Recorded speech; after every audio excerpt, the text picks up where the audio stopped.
What in the world is the church supposed to be? I feel like I hear this question in the church regularly.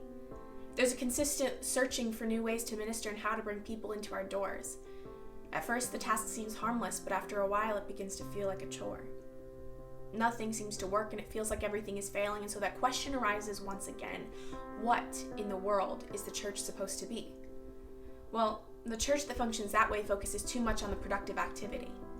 We run the church like any other business, just crunching the numbers, and we knock ourselves for the failure when things begin to crumble. We get caught in this never-ending cycle, a cycle in which we begin to exhaust our people, and without people, our work begins to diminish. Try a new thing here and it fails, try a new thing there and we can't seem to finish. Yet again, what in the world is the church supposed to be? Another idea comes to mind. I've got it figured out, they say. We aren't contemporary enough. That's it.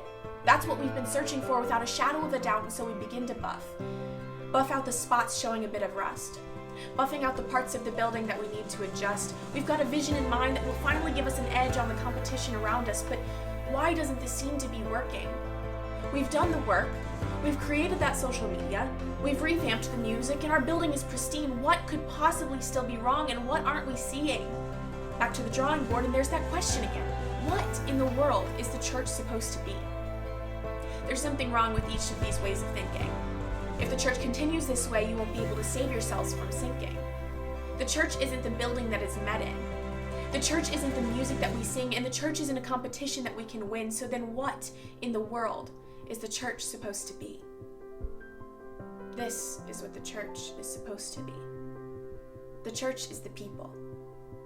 The church is the people living a life for Christ with an even-if mentality. The church is the people living their lives in community, and the church is just that. Community. It's a community of people who have found each other for the same reason. They have each had an encounter with a God who is more faithful than we will ever comprehend. This encounter lights a spark in us, and it causes us to live life fearlessly and on fire for what God can do. It means understanding that we are each going to struggle, but knowing when to lean into the community that God has placed in our lives. God can use those people to speak life into your strife. The church is supposed to be a practice. We do what we do just because it's who we are, not to check things off of a list. There has to be a change of heart, and that list that I was talking about, we can't use that as our ticket to heaven so that we just do our part. The church is supposed to bring heaven to earth. The church is supposed to act in a way that makes people question, what is different? Why are they the way they are, and how do I receive a gift so magnificent? The church is supposed to be a people who cross the lake. This means stopping yourselves from stepping back into your comfort zone, even if it means a heartache. It means talking to your neighbor who's a homosexual. It means talking to your hairdresser without being judgmental. And it means dropping the numbers and focusing on the relationship.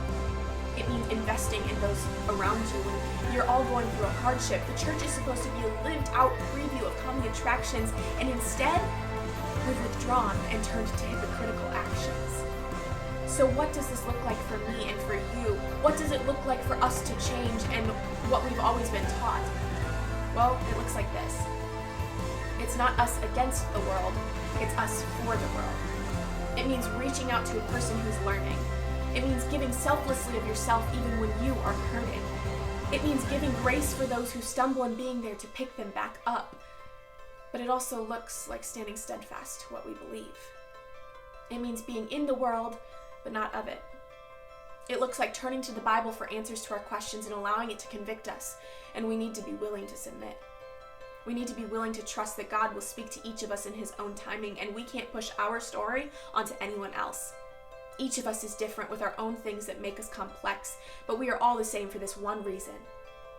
We are each children of God created in His image, and we were put here to learn how to flourish.